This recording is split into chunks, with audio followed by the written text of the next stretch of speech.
All right. Think we're good to go. Just gotta wait for old YouTube Studio. Mm-hmm. Let's clear up my browser thing a little bit here. Get rid of that. Okay. All right. All right. Ah. Turn down my TV. I don't want no ads playing in the background to where, I get hit up, an email from a company saying, hey, we heard one of our ads playing in your video. Pay up. All right. So, what's going on, everybody? Bet you didn't expect another stream from me tonight, but here I am. What's going on, everybody? Crazy Dog back with a very special live stream for you guys. Not a game stream, but as you see by the title, in this live stream, we're going to talk about our general managers. Yep. I'm going to rank our general managers in the three major sports. I'm not going to include Columbus. So no Blue Jackets. I mean, would I even include the Blue Jackets? They just hired Don Waddell, and he's only been here a month. He's already made 2 free agent signings. He's going to have a head coach hired here really soon. And we got a Patrick Laine trade coming up. Right? And the Crew, well, they just promoted the new general manager over there, and not going to talk about them. All right, what's up, Jacob? Says we actually won a game that I went to. Yep, and you actually got to see Big Christmas hit a ding dong too. You got to see Big Christmas in person. That's lit. So, who should we start off with? I think it's only fair that we start off with the longest tenured general manager of the 3 sports teams. And that, of course, is Mike Chernoff. I know a lot of you are like, wait, wasn't it Chris Antonetti? No, it's Mike Chernoff. Although Chernoff and Antonetti kind of go hand in hand. They've been around the team at pretty much the exact same time. Now, again, these are my opinion, and when it comes to the trades, I might have missed something. These are just the major trades, right? So, I had 2 big trades where we brought in, and 2 where we sent out pieces. Because obviously, baseball is crazy like that. But yeah, Mike Chernoff promoted in 2015. And as you can see by the playoffs, 5 appearances, 2016, 2017, and then 2018. And then, of course, 2020, and then 2022. Yep. That was fun. And then last year, didn't make it because we were mid. This year, knock on wood, everything's looking good. Pitching's a little but the bats, oh my god, the bats are crazy. You know what's crazy, guys? Here's something crazy for you. Now, I was going to think about doing a video talking about the All-Star things, but I decided not to. The Guardians are sending 5 players right now to the All-Star game. 4 are batters. Yeah. 4 batters and 2 are starters. Kwan, J Ram, they're starting. Freaking insane. I love it. And then Josh Naylor finally gets that respect that he's deserved. And then David Fry. I'm kind of shocked by David Fry making it. I didn't expect him to make it because he cooled off significantly since voting really began. But I'll give him credit. He has looked, hang on. Gotta get myself above here, guys. Sorry about that. I was trying to fix something. Let's put myself right here. There we go. Okay. Now we're set. All right. But yeah, he's been very successful. Obviously, the trades, Andrew Miller, Brad Hand, that Brad Hand trade actually happened right after the All-Star game. Like, we saw Brad pitch for the NL in the All-Star game. And then, 2 days later, boom, he got traded to the Indians. And he was actually really, really good for like a year. His first year with us, he was fantastic. And then, what was it, like a year or two later, against Kansas City, was it Hunter Dozier or Alex Gordon, one of those guys? They hit a grand slam off him, and that ruined him probably for the rest of the time. Oh man, I still remember that. It's like I always say that team took his freaking mojo. He was not the same. It rattled him. Andrew Miller, of course. I still remember that trade happening. I think I woke up to the news that it happened. I think there was actually a rumor we wanted Dylan Betances too. Whatever happened to that guy? My God, injuries took him away. Damn, that dude was a monster in New York with the Yankees. He goes to the Mets and then he just disappears because he got hurt. Never pitched again. That's tough. But yeah, Andrew Miller, of course. We almost had Jonathan Lucroy too. In fact, we technically had him for like a day or so, couple hours. And then for some reason, the idiot decides, I don't want to go to Cleveland. No, I vetoed a trade. And so he vetoed the trade, and then he goes to Texas, and look what happened. They got first rounded by Toronto, the team that we beat in the ALCS. I love it. But yeah, Andrew Miller, unfortunately for him, he got Tito'd in that 2016 playoffs. Tito ran him into the ground. He pitched him. Whenever we got the lead in the playoffs, boom, Andrew Miller was going in.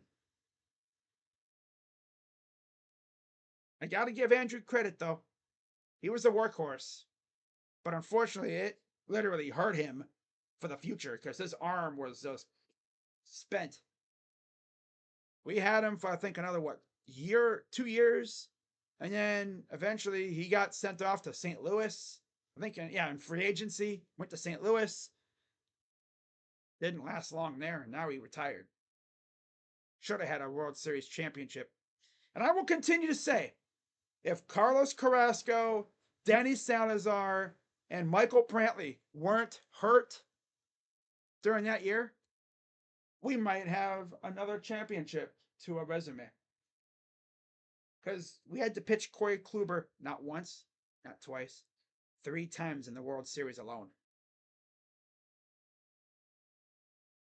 Wow. But yeah, those 2 trades were bangers. And then I put Clevenger and Kluber outgoing, meaning the returns we got for them. Obviously, Mike Clevenger netted us Josh Naylor. That was a banger trade, right? Got Josh Naylor in that one. I guess we could have also put Yasiel Puig, but he didn't really do much. Trevor Bauer trade. Nobody's still here from that trade. No, it was really only Puig. I didn't even put that because I'm not going to worry about that trade. We didn't get nothing from that trade.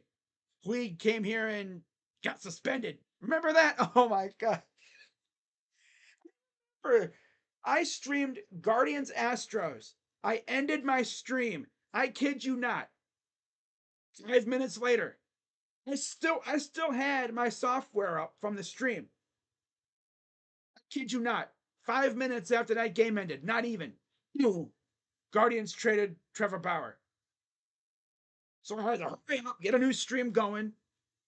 And then my guy Steele Jackson, doubt he's watching, but if you are, shout out to you. He was in the comments like, yo, Yasiel Puig just got in a fight. I'm like, huh? So as it turned out, while the trade was being finalized, the Pirates and the Reds were playing. And Amir Garrett wanted to, for some reason, fight the entire Pirates team. He thought, I'm going to just go over here and try to fight the entire team myself. He was like rambling on from the mound about something at the dugout. He gets off the mound. And I think there was a video from John Boy, and I think the pitching coach went out to talk to him, and I guess he was like, "I'm gonna fight these guys." So you look at the pitching coach, he looks back at the dugouts, essentially saying, "Yo, get on the phone, get something going, get someone going on the phone. This guy's gonna try and beat someone's ass," something like that. And then pitching coach left. A few minutes later, they rumble. Puig gets involved, and then the trade gets finalized. There's actually a video again, I think, of Jesse Winker talking to some fans in left field, and I think it was left field because obviously Puig was in right field, and they're like, "Yo, the trade, Puig got traded," and he's like, "Huh?" Like, "Yeah." It's like, wow, that was insane to this day. But yeah, Mike Clevenger, of course, that got us Josh Naylor and Austin Hedges too. Big trade there. The Corey Kluber trade, it was the fleece of the century for the Guardians. We gave up 1 inning of Corey Kluber. That's how much he got in Texas. 1 inning. One measly inning in Texas for an all-star closer. Yeah.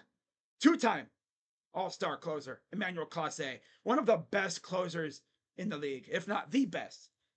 Of course, Mets fans would have something to say, with Edwin Diaz, who is a cheater. My closer doesn't need to essentially have his hand looking like a freaking glazed donut. My dude just fires 102-mile-per-hour freaking cutters at you. Good luck hitting that. I mean, every once in a while someone will hit something from him. But he's still disgusting. He has pink hair, too. I was like, yo, this dude got pink dreads? Looks good. Kind of wish they were red, though. Or orange. Look at his hair's on fire. Oh, man. But obviously, playoffs 5 times. Accolades, 4 AL Central Division titles, and 1 AL pennant. Hey, what's up, Asia Robertson? Pray for me, death in my family. Aw, damn, brother. Hope everything's all right, Asia. That's tough. I know how you feel. Damn. But hi, Asia. Remember, for 17 months. Wow. A year and 5 months. But yeah, that sucks, Asia. My thoughts are with your family right now. That's tough. Man. Yeah, I know how that feels. I mean, if you need anything, you know where to find me. And of course, you have the fellas at the Sports Fury. Rocha, Josh, Sean, the fam. The fellas. You always got the fellas. You got the whole community behind you. You know that. Yeah. But you look at the accolades for Chernoff, since he's been the GM. Some people, I bet you a lot of people thought it was Antonetti. I did too. But no, it's Chernoff. Chernoff's the GM. Antonetti, I guess, is like a tier, maybe like a tier above, slightly. But yeah, 4 accolades, 5 actually. 4 AL Central titles, 1 AL pennant. His strength, drafting. Yeah. I mean, you look how many rounds they have. And working with what he has in terms of cap space. I mean, the Dolans don't usually give out a lot of money. They don't usually open their pocketbook. But I guess when they do, he's good at using it. It's just lately they've been kind of scared to sign big players because of Zunino and Josh Bell flopping. No, I mean, hey, look at the minor league contracts we've signed over the years. Ben freaking Lively. He was a minor league deal. Look at him now. He's like literally our number 2 best pitcher. How sad is that? How freaking sad is that? But yeah, drafting, I mean, look at all the great players we've drafted. Wow. But yeah, weakness, I'd say lack of funds because again, cheap ass owners. So, yeah, Chernoff, Really good GM. Now, let's go next door and talk about not Kobe Altman, Mike Gansey. Yeah, that's the GM now. Since 2022, he was promoted. And they, for some reason, made Kobe Altman the president of basketball operations. Yeah. And the major trades that were made, Donovan Mitchell and Max Strus. What about the Caris LeVert? That happened like a few months or a few weeks after or before Gansey was promoted. Literally. I'm looking at the history right now, like the transaction history. He was hired in February, like a few weeks after this trade was made. Yeah. We get LeVert, and then we got a pick for Rubio and 2 picks, which ironically enough, those picks that we sent to the Pacers became Andrew Nembhard and Ben Sheppard. So yeah, okay. Now, as far as is he better than Kobe Altman? Well, Kobe was promoted, I believe, in what 2017, and I'll tell you what, my dude was aggressive as. Oh no, I think it was like 2018. He was aggressive. I think it was actually 2019, wasn't it? I don't even remember, but he was actually pretty aggressive. Yeah, for some reason he was just very aggressive back then, and then Mike Gansey comes in and he's like, I'm not going to be aggressive at all. Although a lot of people blame Kobe, which he is right for that because he is part of it too.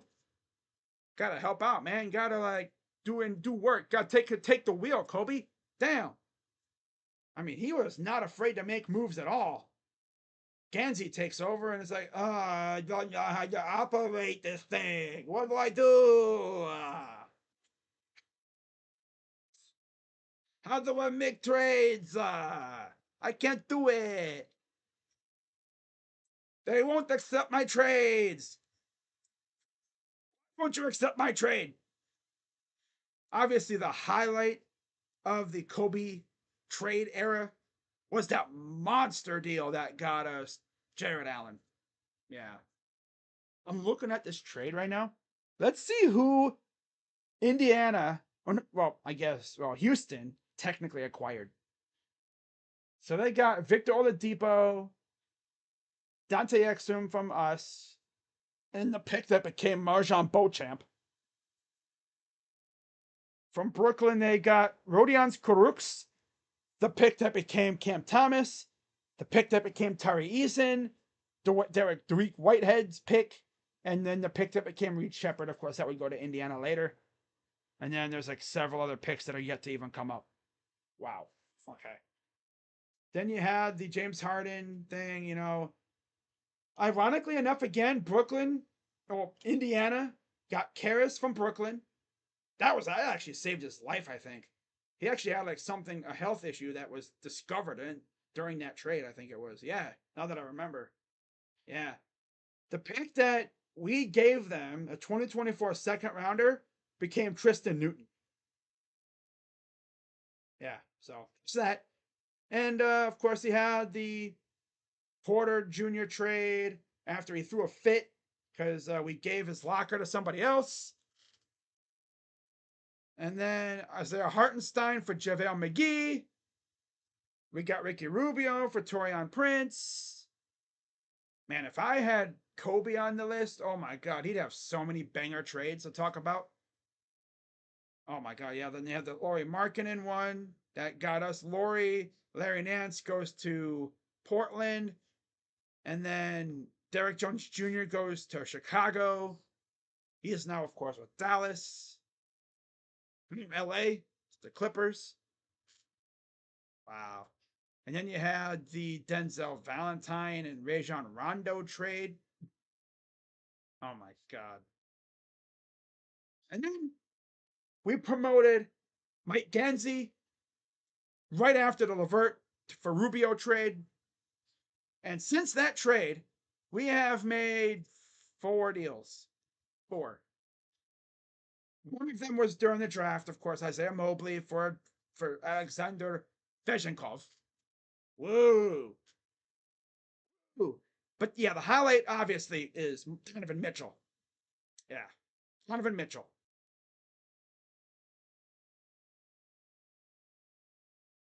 And then, you had the Max Strus sign and trade, which I have listed.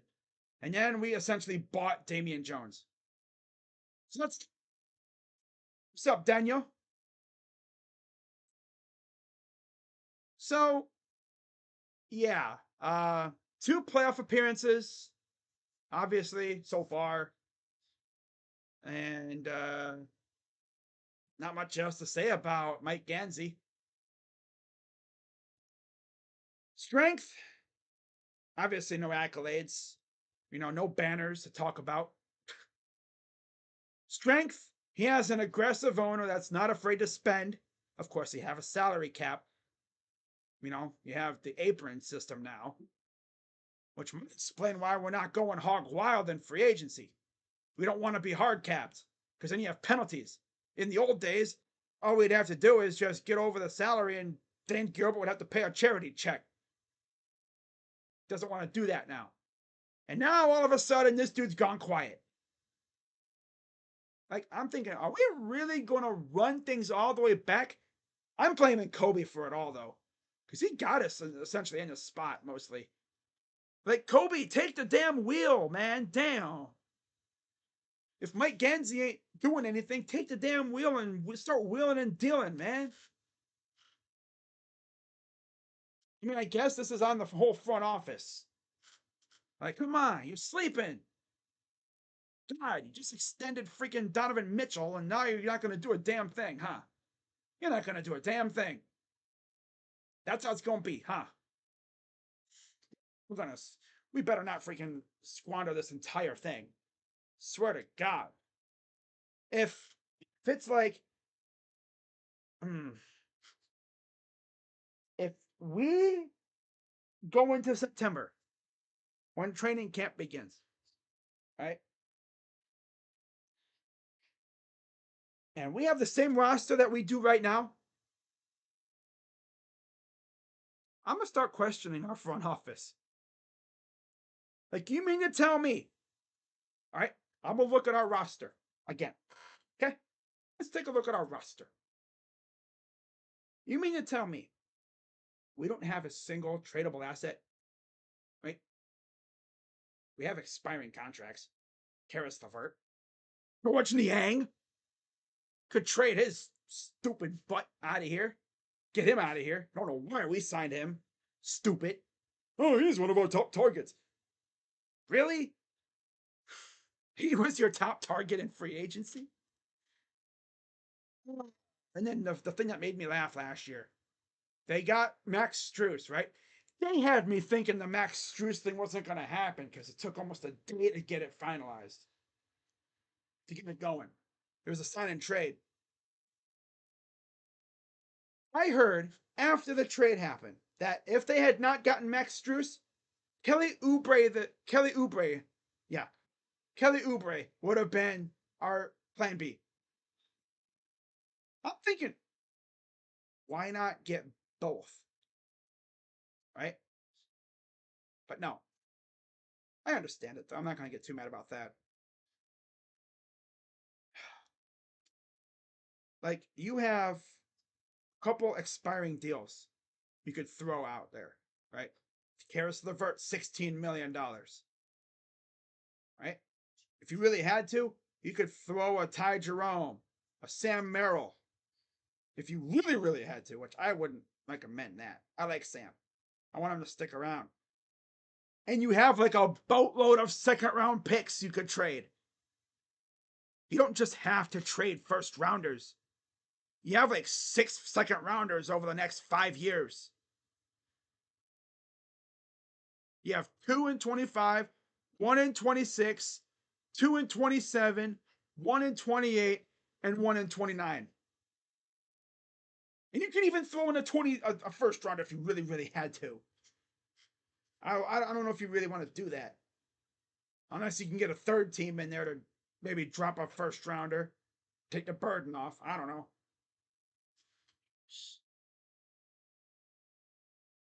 But with the way that this whole thing is going now with these sign-in trades, because it seems like every signing is a sign-in trade now. If I'm the Cavs, I'm trying to pull off a Cam Johnson trade. Because it's really nobody big out there right now. You could probably use the MLE that you have to sign a decent free agent, or you could chop it up into 2 or 3 bits and spread that out to 3 people if you really, really wanted to. Get yourself a solid 3-and-D wing like we've been searching for the past 3 freaking years. Maybe you trade for Cam Johnson, and then you go out and you sign Haywood Highsmith or Paul Reed. Maybe you get a backup point guard that can actually stay healthy. Maybe Devontae Graham. They would just let go. Maybe if you want an extra shooter, maybe you can go after Davis Bertans. Look at me talking about scrubby ass names, but you know what? We don't need a top tier starter. We need bench depth. Because I swear to God, on everything right now, if we go into this season and I have to watch George Niang try to play defense in the playoffs again,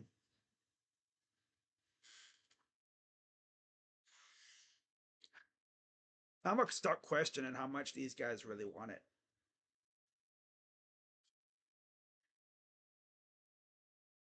I can tolerate Karis LeVert being on this team. Although I'm kind of getting tired of spinning the wheel of Karis LeVert every game. Which Karis are you going to get?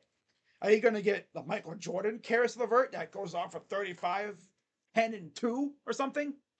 Then you get a triple double? Or are you going to go to the Jordan Poole Karis LeVert that partially doesn't even look like he knows how to dribble a basketball?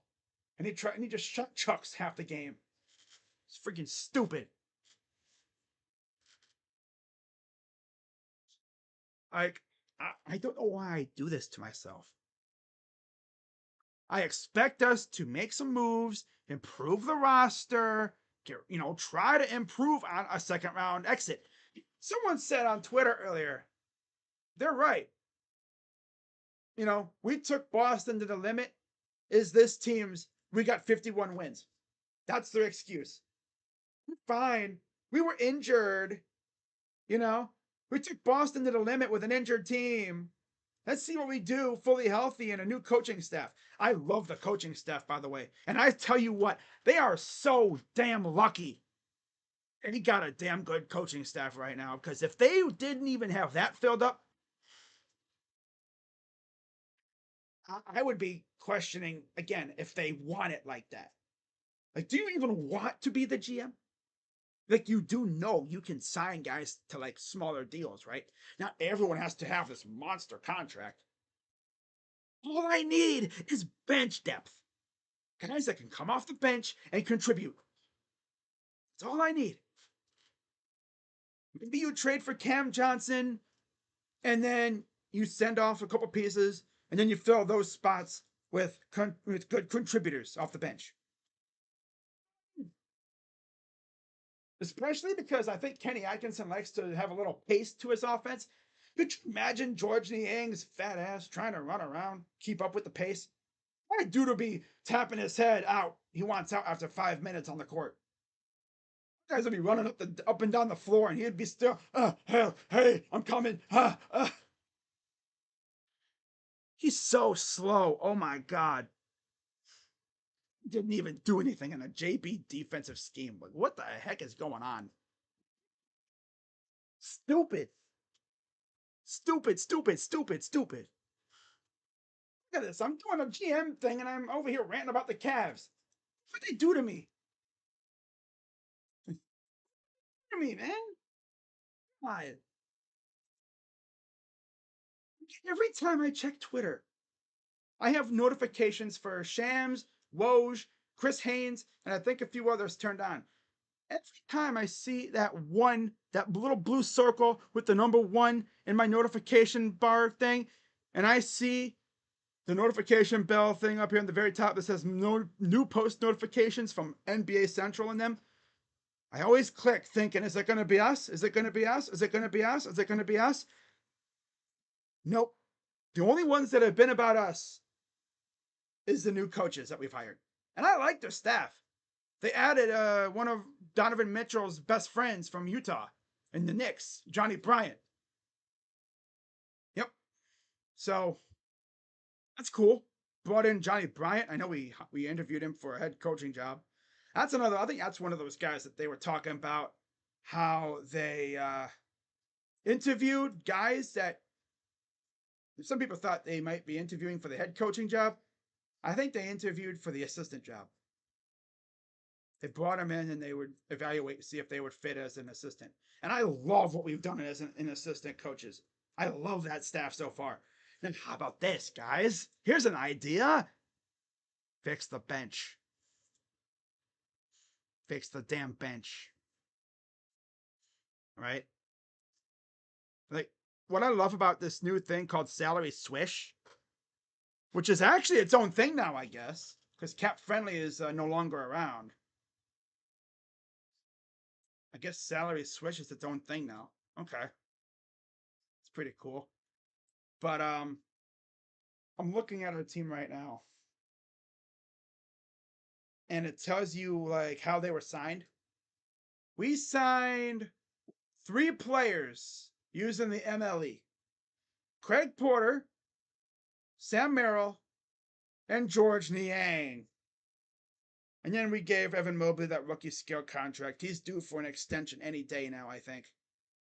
I am going to love when I see that notification pop up. Almost as much as I love seeing the Donovan Mitchell notification pop up. He's going to get a pretty good contract. I can already tell. Now, Isaac Okoro, yeah, he's due for some money. But unfortunately, I think he might be the victim of a sign and trade. I think we sign him, we send him off, possibly for Cam Johnson and maybe DFS. You know, a lot of people probably wouldn't be too happy with that trade. But me, I'd be fine with it. Why? Because they're actually contributors.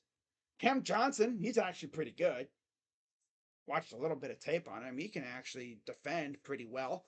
And DFS isn't no scrub. He's better than freaking George Niang. Granted, to be honest, a person with one leg could probably defend better than George Niang. See? A toddler could probably defend better than George Niang. Oh my god. I'm almost certain a person in a hospital bed could probably defend better than him. That's how bad he is. I've never slandered a player as much as I've slandered George Niang. And it made no sense why we signed him. Like, why? Why sign him? He stinks. He had like 3 good games all year, and one of them was against his old team. Which is kind of hilarious, but still, why? Why did we sign him? He doesn't defend, and he's very unreliable from 3. Half the time, he looked like he didn't know what the hell he was doing. He'd shoot the ball, and it'd be brick, brick, brick, brick. It's like, is this dude trying to build a house or something? Like, damn. It's like, hey, George, stop shooting. Damn. Sheesh, man. And then we still got the, the 2-way contracts that we're trying to figure out. So that's enough of my rant for the Cavs. But yeah, Mike Gansey, you're the reason why I'm like this. Because you're the GM. You're the guy that's supposed to be hiring guys. Did like Colby not tell you that you're supposed to make the team better? Because he tried. It's funny, like you could tell when Colby handed over the reins to Mike Gansey because Colby was aggressive, seemed like. This dude Mike Gansey ain't done a damn thing. Is this dude gonna like hang on to that freaking Donovan Mitchell trade like Chad Gable hung on to the Money in the Bank briefcase last night or 2 nights ago now? My dude was dangling off that thing. That's a brave bump he took. Yeah. But I don't think I've ever been more pissed at a GM than I am with this guy. Now he has a freaking excuse to get aggressive because we extended Donovan, and now there's expectations. You go out, you fortify the roster, especially the bench, and you make this team more than just a second round exit. You make this team into a damn threat. You don't squander this. If we're here in a couple years and we still ain't done nothing, fool, I want you fired, fool. If it even lasts that long. Because you know Dan Gilbert got that itchy trigger finger. I mean, he let Kobe go. He ain't going to let you go, Mike Gansey. That's for damn sure. He ain't going to let you go. He gave Kobe a pass because at least Kobe, he made moves. Yeah, he made moves, it seemed like. He had me out here screaming, Kobe, Kobe. You don't hear me saying, Kenzie, Kenzie. By the way, Mike Gansey actually played basketball. Not professionally, but yeah, just saying. Like, he played college ball. Yep, he was a journeyman. Didn't even know that. Wow. I don't have the cap space, but we have an MLE to use. We could use that. You don't have to use it on one player. You could split it up. Maybe you use a little piece on some depth for the bench. Maybe you save a little just for a little urgency. You know, because you never know. Something could happen during the season. But honestly, you got to fix this roster. You cannot go into October this year with this roster as is. It would be a massive failure, and it'd be a smack in the face of Donovan. Because he's putting the trust in you to go out and improve this roster. That's what GMs do. That's honestly why the next GM is so damn good. Because he is always looking to improve the roster. And you already know who I'm talking about. Don't even need to say much about him because he's that dude. He's a G. He is a beast. Yeah. He is that dude. For real. In case you haven't figured it out, but yeah, weakness is conservative, of course. If you haven't figured it out by now, let me turn this off. If you haven't figured it out by now, as I got darkness behind me, gotta find what I'm looking for. Oh, yeah. You know who we're talking about. Talking about my homie, Andrew Barry. Yeah, the Howie Roseman disciple. Let me make this a little bit bigger for the people in the back. So, obviously, Andrew Barry, he left, or he was originally with the team when Hugh Jackson and them came to town, Sashi Brown. He was like I guess a right-hand man, a wingman for Sashi. He left to go to Philly. He learned under Howie Roseman for, like a year or so. And then 2020, he came back and he was brought in alongside Kevin Stefanski. Those two guys are tied together at the ankle. They just signed an extension together, so they're not going anywhere. I just hope they don't lose he doesn't lose his aggressiveness. Because we've seen that with Gansey, or Kobe, I guess, but Kobe got his extension and then he got promoted, so I guess the blame's not really on him, although he is a part of it. He is a big part of it. Because he's also on the, I guess that's front office for him, yeah. Because those two kind of go hand in hand. Just like Chernoff and Antonetti. But their test is coming up in about a few weeks here. You know, that trade deadline. They're talking like they're not expecting if I swear to God, bro. If I see something from the beat writers for the Guardians saying, "Oh, the Guardians are not expected to be aggressive," yes, they are. They better be. Look at their freaking pitching staff. Best season we've had in a while. No Tito, he leaves. We bring in a rookie freaking manager, and we're one of the top teams in the freaking MLB. I swear to God, bro. I said this before. If July 30th, 6:30 p.m. comes up, I'll be streaming the trade deadline, most likely, with my guy JB Taylor. So yeah, I'll be streaming it. We'll be fresh off a Guardians Tigers game, too. So we'll see if anything happens during the game. But I'm telling you right now, 6:30 p.m., July 30th. If I'm live with my guy JB Taylor, I'm giving them a half hour after the trade deadline's over if they haven't made any moves prior. If they do not make a move for at least one starting pitcher and possibly a bet to fortify the lineup, you guys might see a generational rant. Legit. Because how the hell, with the prospect pool we have, can you not go out and get at least a middle tier pitcher to fortify our rotation? Like this guy, we're not really gonna go out here and rely on Matthew Boyd coming off Tommy John, and we hope that Tristan and Logan can get it figured out because they'll be back up soon. They're in AAA just working on some things. We're not gonna rely on old man Carlos Carrasco and Ben Lively, who's miraculously found something good here, and Tanner Bybee, are we? We're not gonna go into a possible ALDS series with Tanner, Ben, probably Logan or Cookie or Tristan as the number 3, right? We're not going to get into that, right? And then if we have to use the other 2, we're not going to have to rely on Logan, Tristan, or Cookie, are we? I'm not even asking for like Garrett Crochet. Like, if you can get me like a Luis Severino, Sean Manaea, just someone who's good, right? Someone who's good, who can go out there and shove, give you 7 solid innings, and then you can hand it to your bullpen, right?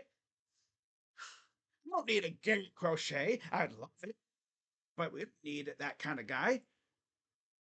Just get me some good pitching and a bat for the lineup, and we are set. Can you do that for me, Mr. Chernoff? I doubt Chernoff is actually watching. But if he is, or if any of his, friends, family, or whatever are watching, just keep reminding. If one of Chernoff's like family members is watching, do me a favor. Keep bugging him. Like, hey, hey, daddy, make a trade. Daddy, make a trade. He'd be like, huh? He'd be like, hey, daddy, make a trade. Trade, make a trade, make a trade. Get a freaking DM from someone named Chernoff. He's like, yo, crazy dog. I'm like, who is this? It's like, I'm one of Mike Chernoff's like kids. Like, what? He's making a trade. I would not believe it, obviously, because this could be a troll. What am I even talking about? Oh my god, see what happened? We were doing so good, and then the whole the Kobe Altman rant happened. I'm off the rails. But yeah, Andrew Berry, arguably one of the better minds of the 3. He's had a pretty good tenure, right? Look at his trades. Can't say he's not aggressive. He got Amari Cooper, Deshaun Watson, Elijah Moore, Za'Darius Smith, Dustin Hopkins, and earlier this year, Jerry Jeudy. I still remember that Jerry Jeudy trade. I think I went to go to the bathroom or something, maybe get a snack. I freaking come back in my room, check my phone, and oh no, I think it was to hang up clothes from the laundry. That's what I was doing. Freaking was putting up clothes from the laundry, right? Putting stuff away. I checked my phone. Boom. Jerry Jeudy's a Brown. I'm like, what? Huh? One thing I learned about Andrew Berry. If he wants somebody, most likely he'll get him at some point. We've wanted Jerry Jeudy for the last couple of years. I can just imagine Andrew Berry pestering the crap out of the Denver Broncos GM, George Patton, whatever. I think it's Peyton. It'd be funny if it was George Patton, sounding like the freaking war general. Oh man, I can just see him just pestering the crap out of him lately. Like, hey, George, want to make that trade now? He's like, no. Okay. Calls back 5 minutes later. How about now? No. Okay. Hangs up. Calls back an hour later. What do you want, Andrew? Make the trade now? No. Okay. Just keep pestering him. Of course, you do that now, you'll probably get blocked, get your number blocked, probably get fired because you made a freaking GM block you. That would be tough. I mean, John Dorsey would always pester the crap out of Chris Ballard. You just call him just to troll him during draft day when he was on with the Browns. That was fun. Yeah. Yeah. Yeah, as you can see, he's very aggressive when it comes to trades. He understands that this team has a championship window, and if we have a way to improve, he'll take it. And yes, I put Dustin Hopkins on there because that dude helped win a couple games for us. Yeah, he's good. Then he got hurt trying to chase down a freaking kick return. Gotta give him credit. He tried, but he failed. Then he hurt himself. Oh, man. If we had Cade York last year, we'd probably lose a couple more games. We'd probably lose that one Ravens game. Oh, man. That was a fun season last year. Hope we have a better season this year, especially health-wise. Now, of course, playoff appearances, 2. Team accolades, 0. Strength, money management. Yup. What he's been doing with the salary cap is insane. It should be studied. Like, he literally went to the Howie Roseman School of Cap Management. I'm like, yo, where did he learn this from? Oh, yeah, Howie Roseman. He learned from the best. He learned from, like, the Sith Lord of freaking, the Sith Lord of NFL GMs. The Finesser. I'm pretty sure Howie Roseman respects the crap out of Andrew Berry to the fact where he probably wouldn't even try to finesse us. Because he respects us so much. He'd be like, you know, I would try to finesse you, but I like you. So I'm not going to do that. We're going to think of a good fair trade for both sides.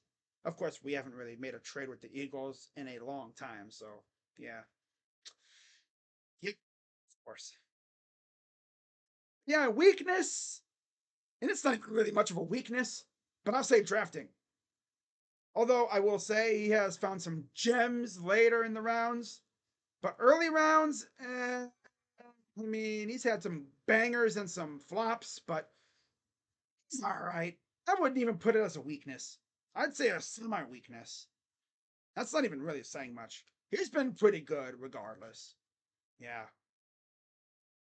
I mean, he's drafted a couple Pro Bowlers, but I mean, it's freaking what? Myles Garrett and Denzel Ward and Nick Chubb. Joe Bitonio. Oh, wait, he didn't draft Joe Bitonio. That's right. Duh. That was 2014. That's crazy. Freaking Joe Bitonio is really the oldest player on that we've drafted.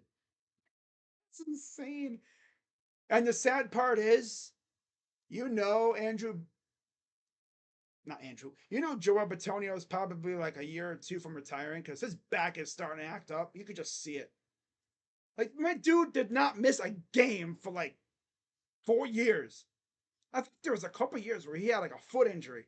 He missed like a couple seasons because of that. Or something like, I don't remember, but he's had some back issues. I mean, I would have back issues too if I had to pretty much, stand in a freaking 3-point stance over like 60 times a game. Few 1,000 times a season, pretty much. For like 10 years. Eventually your back will get to you. But I'll tell you what, man. If I'm the Browns and Joel retires, I'm offering him a coaching job on the team. Even as like an advisor. Have him hang around the facility, help the guys out. We got his replacement in Zach Zinter. He's a stud. I know he went to the team up north, but I always say, the moment you're drafted, you're no longer a whatever college you were from. Just like Jabril Peppers and Donovan Peoples-Jones. The moment they were drafted, they were no longer Wolverines, they're Browns. Just like Zach Zinter. And it's kind of funny that we drafted Michael Hall, too. The guy that kind of, sort of injured him. Obviously, it wasn't on purpose. But yeah, you get the idea. They already, they already made up pretty much. It's like, it's a mistake. Yeah, it's football. It happens, but damn, that's tough. See, Zach Zinter's looking good, though. He's recovered, and I expect us to play him a little bit here and there. It's good to have a good backup, just in case. Because I really don't want to see Hakeem Adeniji at any time, or whoever else we brought in, because I know we brought in quite a few of those guys. Oh, brother. But yeah, I'd say without a doubt, Andrew Berry is definitely one of the better ones out there. He's one of the best GMs in the league, bar none. Now, let's do this, okay? Let's read the chat. The chat. We need to make another move, Jacob. Your lips to God's ears. Your lips to God's ears, my friend. I'm just looking forward to see what Kenny Atkinson to do with the offense, and plus I know he's going to be playing with Moni Bates more minutes, I hope, because JB was good with playing him with garbage time. Yep. They need to be like the Guardians, try to play every player that's on the G League charge every week. I don't know Mike's last name. It reminds me of Albert Gans from the movie 48 Hours. Oh my god. Guardians aren't doing nothing. Yeah, but the Guardians are winning though. Hell, they made small time move by getting Matthew Boyd and Spencer Howard.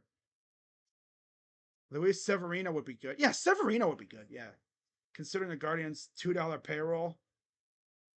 Yeah, he might honestly be the best. He's also the longest tenured. Or no first round. Yeah, that too, Oren. That too. It's going to get Luis Severino from the Mets, so technically still in the wild card hunt. Race like the Giants.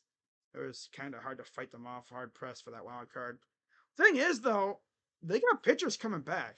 They got, like, what, Kodai Senga coming back soon? They need a spot for him. Yeah. I mean, Paul Blackburn. That'd be lit. But I don't know how much he'd be costing. Going to win the World Series. Oh, yeah, Devers, he owns the Yankees. He owns the Yankees like Jose Ramirez pretty much owns the whole entire AL Central. And, of course, Josh Naylor now owns the White Sox, apparently. Rafael Devers is the daddy of the Yankees. Yep. I mean, I'm not going to come out here thinking we're going to make a move. I'm not actually going to expect anything. It's wrong to expect anything from a Cleveland team in terms of trades, especially nowadays. I'm just going to say that, I'm going to sit back and let these guys do their work and hope that they do something. It would just suck for the Guardians because they don't make a move. That means they believe what they have. That or the prices were just too crazy. But honestly, no price is too big when you got a farm system like ours.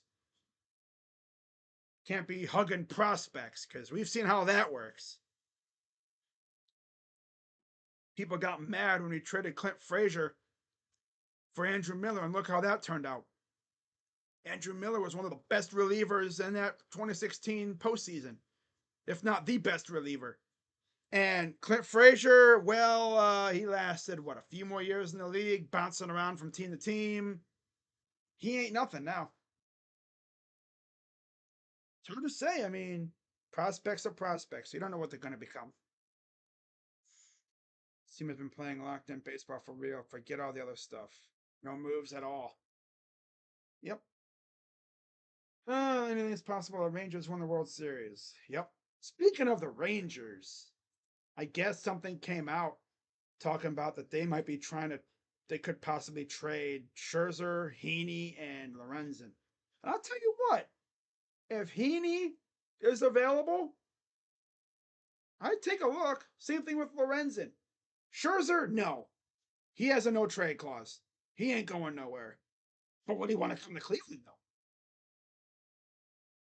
I mean, why not? You're in the playoff hunt. It's one of the best teams in the majors. You have a dynamic bullpen behind you. And you have an offense that can rake. You wouldn't really have to worry about run support. Not to mention, it'd be freaking awesome to have a monochromatic freaking psychopath on our team. two eyeballs different colors.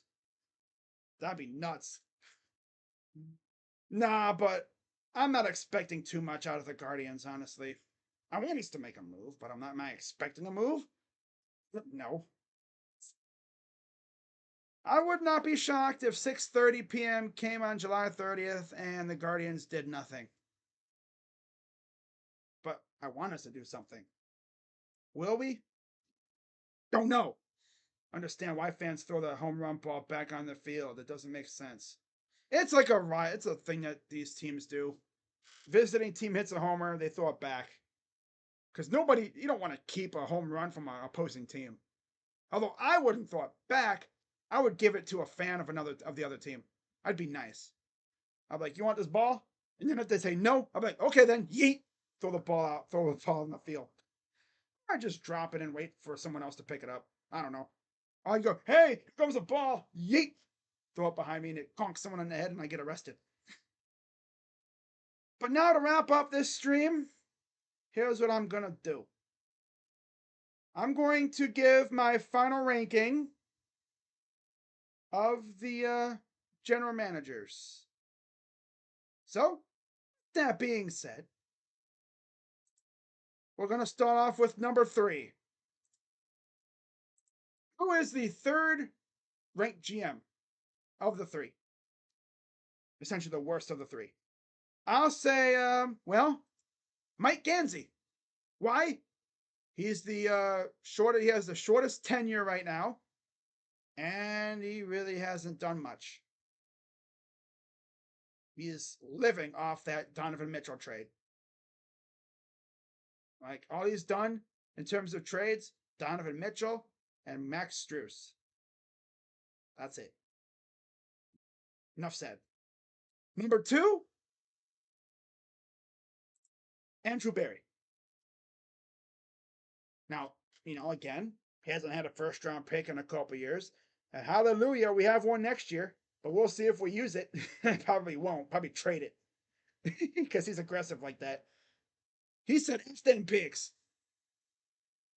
But yeah, what I like about Andrew, aggressive with money, good with managing it, and if he sees a weakness on his team, he will do everything possible to address it. And I love it. And the Haslams, to their credit, they've just been kind of sitting back, focusing on other stuff.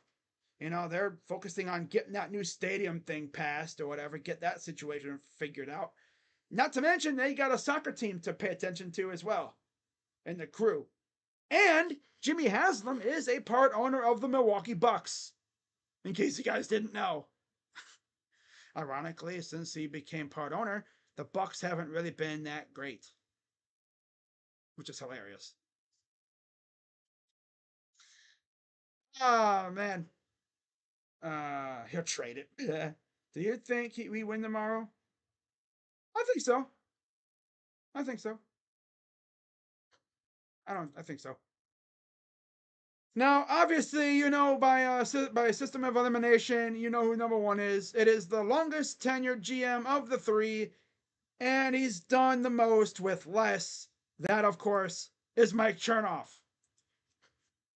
He has done the most with less. An owner that really couldn't care less about the team, mostly. You don't really even see him at the games. That's what I noticed. Right? You don't even see the Dolans at the games. Haslams are always there. And of course, Dan Gilbert's always sitting on the baseline. You will mostly always see those two at the games. When they can get there, of course. I have never, ever seen the Dolans at a game. Show them on the broadcast or anything. They must have got like a cave or something. One of those like hidden suites or something, man. Or maybe they told the broadcast, don't show us. We want to make it look like we don't care. I will say, though, they are loyal. They are loyal. Mm-hmm. Yep. Can't say they're not loyal. Right? Just they don't spend. At least they're not like the A's owner. At least they're loyal.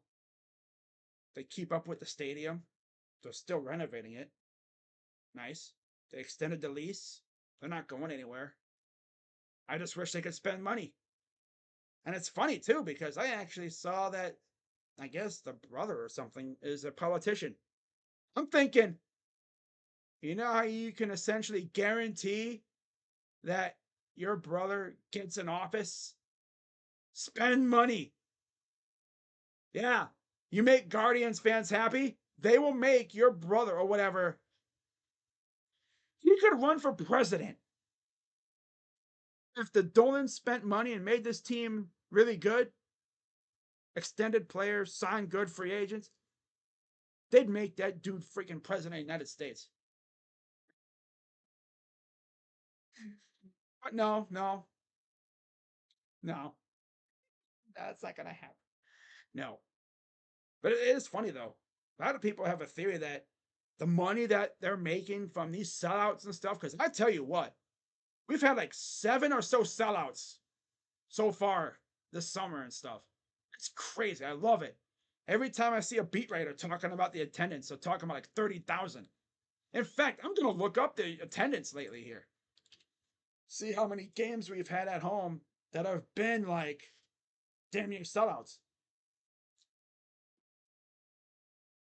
Because it's been pretty impressive. The ones are invisible. They are. You never see him at the games. You can't miss Dan Gilbert. He sits right on the baseline. Right by the home team bench. He's always there. Him and Buffett, the other minority owners. Of course, Myles Garrett's a minority owner too now. He's always at the games too. Kind of crazy how he bought part of the team. Now, it'll be interesting to see when David Blitzer takes over. Is he going to be at the games more often? Because he's also got other teams to worry about that aren't in Cleveland. I think he's a part owner of the Devils and the Sixers, I believe, too. So he obviously wouldn't be at any games. But all we care about is spending some damn money. Opening your checkbook a little bit. Let Chernoff go shopping. If you let the Chernoff and Antonetti duo go shopping, this team will be really good. People will come to watch. You'll make money and you put it back in the team, and it's a cycle. Yeah, pretty crazy, isn't it? You invest in the team is good. If the team is good, people will come to watch. People come to watch. They spend money. They spend money on the team. It goes to you. You put money back in the team, and then it's like a cycle. And if they don't spend money, then you get the A's. Pretty much.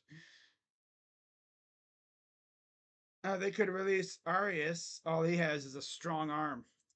Yeah, he throws the ball at damn near the speed of sound. That's all he can do. But yeah, that's my final ranking. And real quick, let's take a look at the Guardians here lately. So, this is impressive. I'm looking at our. Dude, this is insane. During the entire series against San Francisco, we had 30,000 people every game. Like, it's impressive how many people have come to the games. I mean, I'm looking at the series against Seattle and Toronto. We had like 20, 30,000 people. The one game on June 22nd, we damn near had 40K. Like, damn, son. Damn near 40K people there. But you know what's hilarious? Look at the A's. Look how many people show up to their games. You could tell when they're at home. It's sad. It really is. Oh my God. I feel bad for them. And then next year they're playing in a minor league park. You wouldn't even notice. Like, it's hilarious. Okay. So, first game of the season against us, they had 13,000 people. The next 3 games, they didn't even total 13,000. 3,000, 5,000, and 4,000. Bruh. Then they had against mighty Boston, 6,000, 5,000, 6,000. The largest number of people they had for a home game, I think, was like 9K against St. Louis. Let's see here. Let's go down to Miami. 12,000. Whoa. Crazy. On May 5th. Wow. Then they had 8,000 against Texas, Colorado. They had 9,000. Oh my God, 10,000 back-to-back games against Houston on May 25th and 26th. Holy crap. It's a sellout. 16,000 against Toronto. Holy crap, man. 11,000. Wow. Then they go on the road and you see like 38, 41, 35, 41,000 against San Diego. My God. In Petco. Damn. You can always tell when they're on the road. It's hilarious. It's sad, but it's 18,000 against Minnesota. Ain't no way they had 18,000 people at that stadium against Minnesota. Ain't no freaking way. At home, too. That's crazy. They boosting up the stat.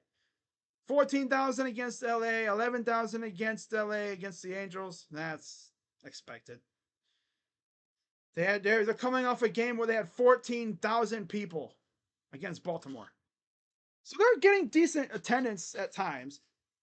But I am very impressed with what the Guardians fans are doing. They're showing up. The weather's nice. I guess they opened up the stadium too. I don't think they usually ever opened up the corners, like where they renovated it. I don't think they ever opened that stuff up mostly. I think they opened up the entire stadium now. So those tickets are now available pretty much almost every game. So that's nice. Oh, and then they're on the road now in Boston and Philadelphia. That's tough for That's tough for poor Oakland. In the car accident, he was a rookie. Oh yeah, I saw that. Kyrie Jackson. Yeah, yeah, Kyrie Jackson.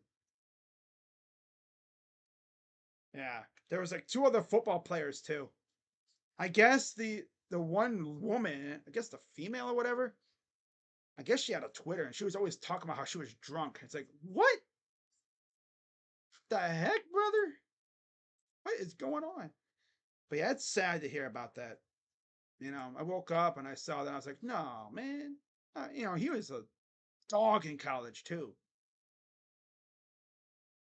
He would have been a freaking amazing player for the Vikings. He actually got his draft call while he was shopping. I'm like, imagine you're just out shopping for groceries, right? Refilling your fridge. Next thing you know, you get a call, and you're like, oh, Minnesota, who the heck could this be? And then you're like, hello? And it's like, Mr. Jackson? It's like, yeah, what's up? It's like, this is Quezzy of the Vikings. I'd be like, huh? Come again? Oh no, actually, honestly, I'd be like, "Oh, cool, what's up?" Or I guess in this case, it'd be Kevin O'Connell. It's Kevin O'Connell from the Minnesota Vikings. How are you doing? I'd be like, I'm doing great. How are you doing?" And then you'd be like, "We want to draft you." I'd be like, "Okay." Wouldn't even know what to say. I'd be like, "Okay." Oh, that's funny, but yeah, it's sad to hear about Kyrie. But, no, I saw a picture of the Dodge Charger. I'm like, yeah, ain't nobody surviving that. There's like 3 cars involved too. Freaking ridiculous. Drinking and driving, man. Is that still a thing? Like, come on. Gotta use that thing in your head called a brain. Some people clearly don't have one or they don't know how to use it. It's freaking crazy, man. Alcohol, it's no joke. I'm just glad Miles survived. Yeah, Miles, I don't even think he wasn't intoxicated on his. I think an animal got in the way or something, or he just lost control. I don't know. But I'm glad he only suffered a minor injury. He was playing with like a bad shoulder, I think, the rest of the season. I remember that. Heard about that crash, and I'm like, oh no. I always hate hearing about crashes, especially with players, especially young players. You know. But yeah, I think that's gonna wrap it up here, guys. It's almost 1 a.m. Figured I'd come on here for a little bit, do a little general manager ranking. Now, if I wanted to add the Columbus teams, because I am a partial Columbus fan, I guess. Well, I mean, because I don't watch all their games, obviously. Obviously, for the Crew, I don't watch their games because they're not available, because they're on Apple TV Plus. Good going, MLS. And the Blue Jackets are on during, mostly at the same time as the Cavs and the Guardians for a little bit too, but I'll watch whenever I can. But I mean, Don Waddell just showed up to the freaking building a month ago. He's already done more than freaking Gansey has. That's sad. That dude literally walked in the door. He's already signed 2 free agents. Sean Monahan, who's really good, from what I heard. He's solid. You know, worked where he played with Johnny Gaudreau, so there's that little chemistry. He also brought in a former Blue Jacket, Jack Johnson. Cool. Little 1-year minimum deal. Maybe he'll add some veteran, add a veteran voice to that decor. Nice. It's good stuff. Not going to get on it about too much. Blue Jackets aren't expected to do. The Blue Jackets aren't expected to do much. And when it comes to the Crew, that's too complicated to talk about because they're actually getting into the summer transfer window. Now, in soccer, for those who don't know about soccer, you have this thing called loans. You can literally rent a player out to another team. Imagine if they could do that in like basketball or football. Just loan a player out for a season. You don't even have to like trade for him, just loan him out. It's like, imagine hearing this, guys. TJ Watt has been sent on loan to Philadelphia. Or God forbid, Myles Garrett has been sent on loan to Dallas.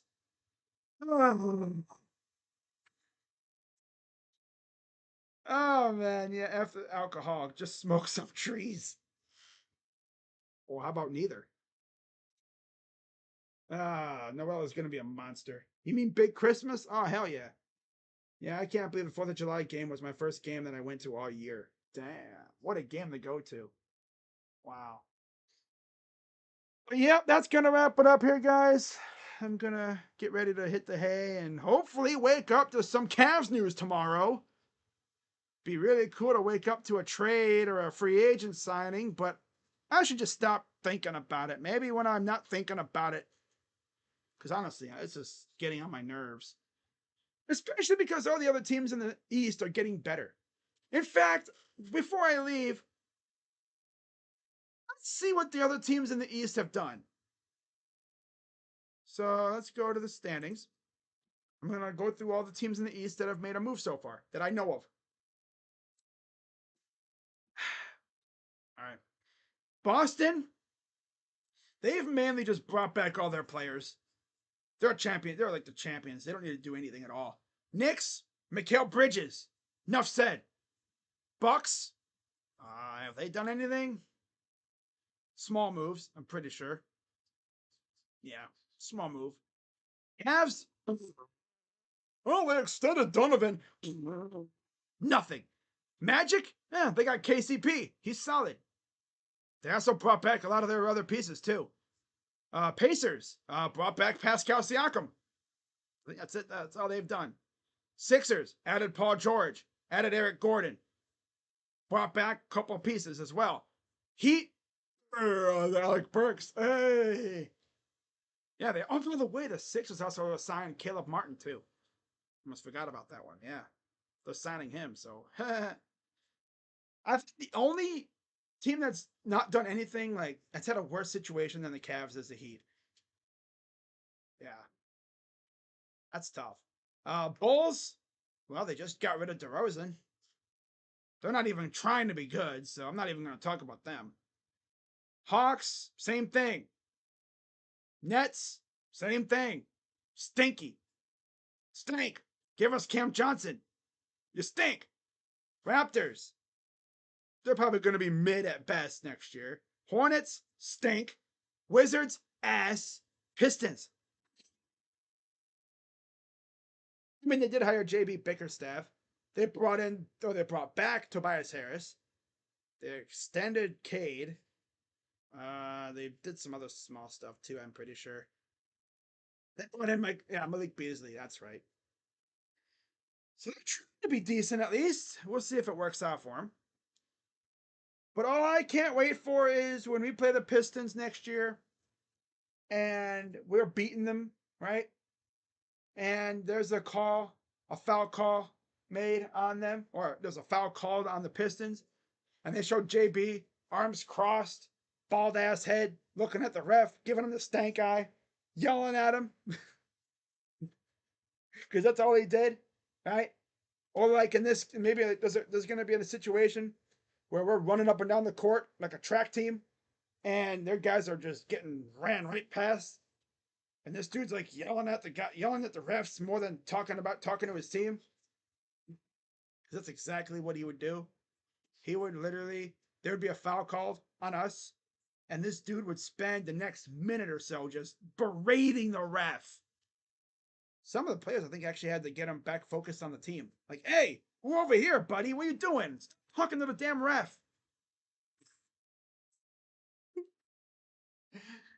Oh, man, it's going to be weird seeing JB Bozo's staff on a different sideline. But I'll tell you what, I like the staff we put together. Much better than last year's. Much better. This is actually a somewhat competent staff, at least on paper. I don't even know. Do we have any more holes to fill? Guess we'll have to wait and see. So, that is going to wrap it up for this one, ladies and gents. And again, my thoughts and prayers go out to Asia and her situation. I know she hit me with the little dono earlier. You know, the membership dono. I guess there was the milestone dono. 17 months, crazy. But yeah, my thoughts and prayers go out to her. You know, she had a death in the family. That always sucks, right? Yep. Lost a cousin, I think, what was it, a year or so ago. Worst day of my life so far. Man. Especially because me and her were so damn close, too. She was damn near a sister to me. You know, getting a phone call, hearing that your cousin is no longer with us. Man. And then you hear why. And all I'm going to say is this, guys. Mental health ain't no joke. It ain't no joke. It's nothing to play around with. If you know somebody who's having trouble up here, don't ignore them. You know, ask them if they need help. Be there for them. Support them. Let them know that someone's there. Right? Don't leave them off in the dark. Because, yeah, only bad things happen. Oh, yeah, Detroit signed Sidney Lowe. That's right. Yeah. Wait, is Walton gone? Sure he is. Hope to God he is. Hate that guy. But yeah, like if someone's, you know, not right up here, if they're having a bad day, you know, if they're down in the dumps, sometimes all it takes is a little, hey buddy, how you doing? You know, little support. It'll get them back going again. You'll probably make their day. Heck, you might even make their whole freaking year. Might even save a life too. Because you never know what people be going through, right? Mental health is worse as cancer. Yup. It's up there. And the crazy thing is, some people, they put on a happy face and make you think, oh, everything's all fine and dandy in my world, yeah. Then they go home and they deal with a bunch of crap. Yeah, like I said, sometimes all it takes is a little support, you know, a little boost, and they're good. I don't be trying to half-ass it. Like legit, be there for people. Because trust me, people can tell. Like you're just doing that just to try to improve my day, aren't you? You don't really feel like that. Some people will be like that. And then you try to like defend yourself. You'll be like, I'm really trying. It's like, no, you're not. then you might make their day even worse. But yeah, hope everything's okay, Asia. And like I said, the whole community is here for you if you need anything. You know where to find me. Right here.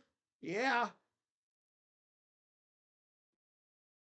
Yeah, I mean, you got like Rocha, Josh, Sean from the Sports Fury, the whole community. The whole damn community. How many subscribers do they have?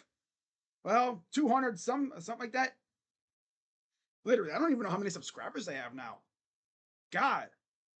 Feels like every day I look, they get like 50 more thousand subscribers. Like, holy crap, son. Remember when they had maybe a few hundred?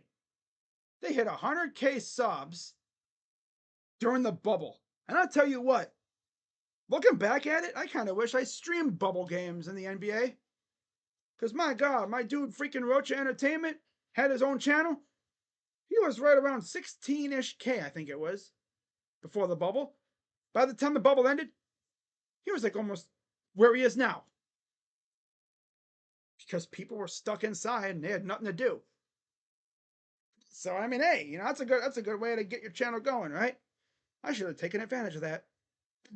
Oh well, I really wasn't into it anyway. Cavs were ass. Didn't really feel like it.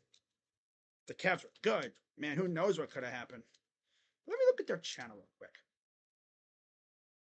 Okay, so they have 265,000 subs. Oh my God. So yeah, Asia, you know, you have 265,000 friends. Yeah. Oh my God. Give the Pistons 28 to 30 wins this season. 28 to 30. That's being generous. Man, I'd say probably 15 to 20 at best right now. Now, oh, they got OJB. I'm going to give them the benefit of the doubt that he will not let that team just only win 15. Well, I mean, you got to remember the freaking NBA is tough this time around. They might catch a few teams slipping, but they're good. Most of their wins are probably going to be against the bum ass teams in the NBA. Yeah, because they ain't going to be beating a lot of these top tier teams a whole lot. Like I said, you might catch them slipping. Maybe you catch a team on a back to back and they're kind of napping a little bit, right? But yeah, they're not going to win too many games, I don't think. You know, who knows, right? I mean, after all, I mean, JB, he was great on defense, but he was like on offense. This is the same guy who couldn't even draw up a good inbound play. How many times did the Cavs have an inbound play last year, or even in the past couple years, where it's like, what are we doing? Ay, ay, ay, man. I don't know what the heck they're gonna do, and honestly, I don't care. All I care about is whooping their ass when we play them every time now. Yep, all I care about is kicking their butt when we play them. That's all I care about. Yeah, so for the third time and probably the final time, I'm gonna wrap this up. Hey, I got a trade to talk about. Hey, Rocha's happy about this one. The Giants traded Austin Slater, who played today, and cash to the Reds. They got Alex Young, a former Giant who has been optioned to AAA. Rocha's happy. But yeah, he played today. Wow. That's how crazy the MLB is. Dude literally played today. Austin Slater. They pinch hit him. They pinch hit for him at the end of the game, and then he's gone. Damn, that's tough.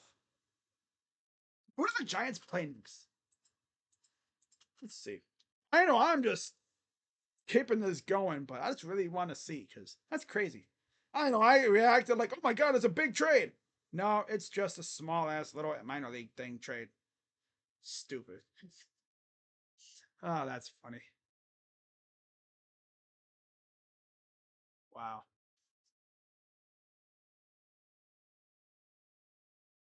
The heck is that? Oh, friggin' soccer goal. What the heck? UPSL. Inter Columbus FC. What the heck is that? Oh, semi pro. Oh, Okay. Interesting. Okay then. Real quick, I just want to see where the Giants are going after they got done with us. Or should I say after we got done with them? That's tough. Roach is probably throwing a party for Slater getting traded. Oh man, that's funny. I'm not going to watch Pistons games. Facts against us. Wow. All right. But yeah, real quick, I'm going to see where the Giants are headed because, oh, they got to go to Toronto. No, they go back home. Wow. So you'd have to assume they're back at home, right? Where do the Reds go?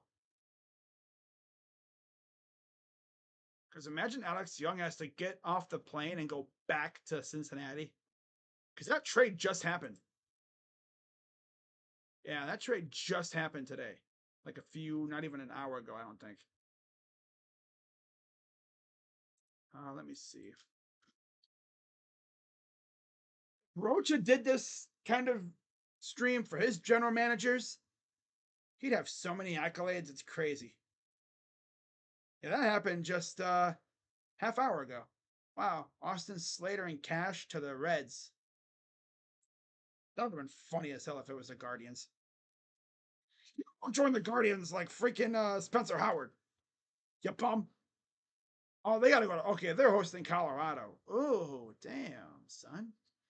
Wow. So that means Slater has to did he like go back to San Fran with the squad? Or did they drop him off in Cincinnati? Did they even let him on the bus? On the plane? Maybe they told him that he was going to be traded, so they just said, "You know what? Here's a ticket on a Greyhound. Go to Cincinnati." They gave him like a one-way bus ticket on like a Greyhound bus, sent him down to Cincinnati. Oh, that's tough. Or maybe they sent an Uber from the Reds to get him. I don't know.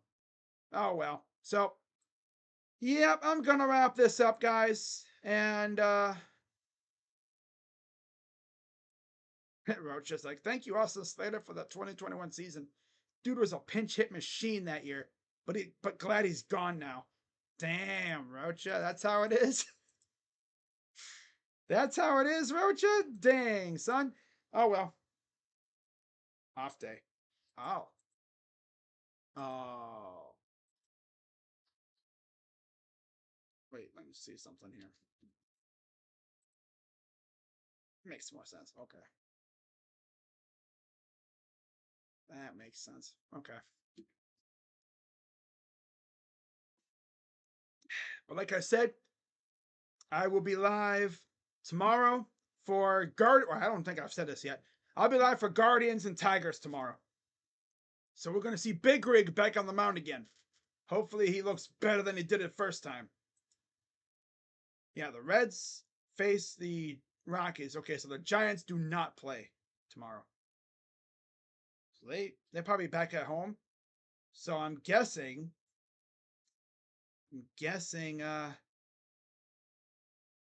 they probably just sent him back on the plane and go to Cincinnati. That's tough. No matter what they did with him, that's tough. Because remember, like I said, he just played against us today. In fact, how did he do against us anyway? Let me see. Maybe when they pinch hit him, maybe that's when they were pretty much trading him. Damn, the last time he happened in his last at bat against us. Probably a strikeout. Wonder how he did against us. Let me see. All right, let's see how he did. Oh, yeah, Slater. Oh, yeah, it's right. He pinch hit for Yastrzemski. Okay. And then they pinch hit Matos for him. And then they pinch ran Fitzgerald for Matos. Okay. And he struck out. They saw that dude strike out one time today. And they're like, yep, you're done. You're done. You're gone. I think it was in the ninth inning, too, wasn't it? Let me see. Oh my God. Let me see this. I got to see this real quick. Yep, right here. Yeah. Luis Matos replaces Austin Slater. Pinch hitter. Okay, so let's see here. When did he hit again? Okay. Wisely, Ahmed. Yaz. Okay, so Yaz hit in the fourth. And then Slater, right here. So they had Slater against Cade Smith. Oh, this dude got diced up. Oh my god. Okay. They saw this dude get abused by an 80-mile-per-hour curveball on the inside, and they're like, "Yep, you're done." Cade Smith, you're out. I'm sorry, it was Tim Herron. Yeah, it was Tim Herron, the lefty. Oh, that's even worse. They saw him get abused by a lefty, and was like, "Yep, this dude needs to be dealt. Get him out of here." He's like me. Like, "Yep, he's done. Get him out. You're done." Didn't see, that was the last time they saw him in a Giants uniform, getting struck out on an 80-mile-per-hour curveball by Tim Herron. Tough. That's tough. It's tough. That is tough. Oh, they moved him to right field. Oh my god, they moved him to right field, bruh. Oh yeah, because he pinch hit for Yastrzemski. Man, that's tough. Did they have anybody on base at all? No, he was the leadoff hitter. Oh, okay. Wow. Yeah, that is tough, son. That is tough. Wow. So, yeah. Hope he enjoys Cincinnati. They're gonna be shoving chili down his throat. Hey, Mr. Slater, do you like chili? By the way, I almost forgot about this too with the Guardians. Almost forgot that didn't mention it in my previous stream. The Guardians have officially eclipsed 1 million fans at home this year. Yep, they have had 1 million fans show up to their home games this year.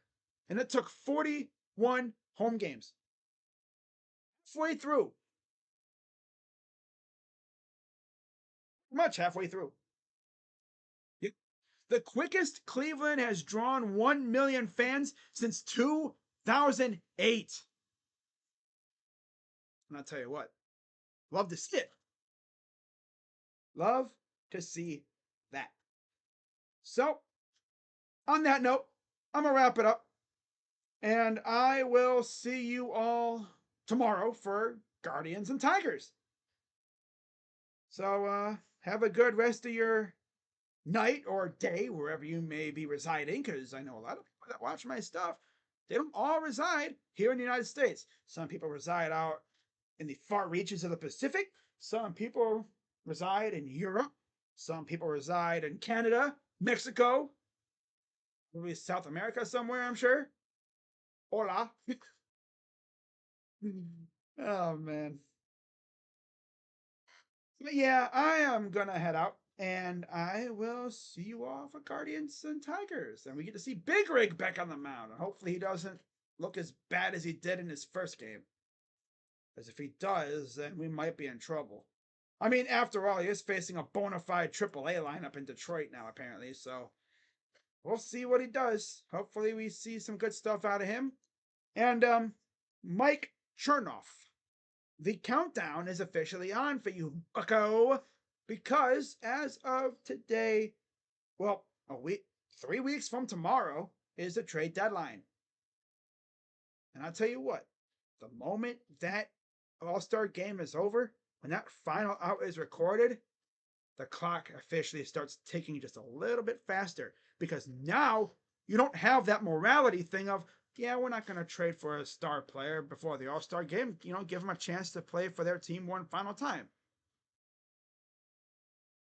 All I ask from Mike Chernoff in the front office, go out and get me a couple, maybe 1 or 2 solid pitchers, maybe a reliever, just for extra credit. get me a solid bat for the lineup, and we are ready to go. It's not too much to ask for, right? And of course, when it comes to the Cavs, you already know, fix the damn bench. And the Browns, well, just stay healthy, because they'll be back in camp here real soon.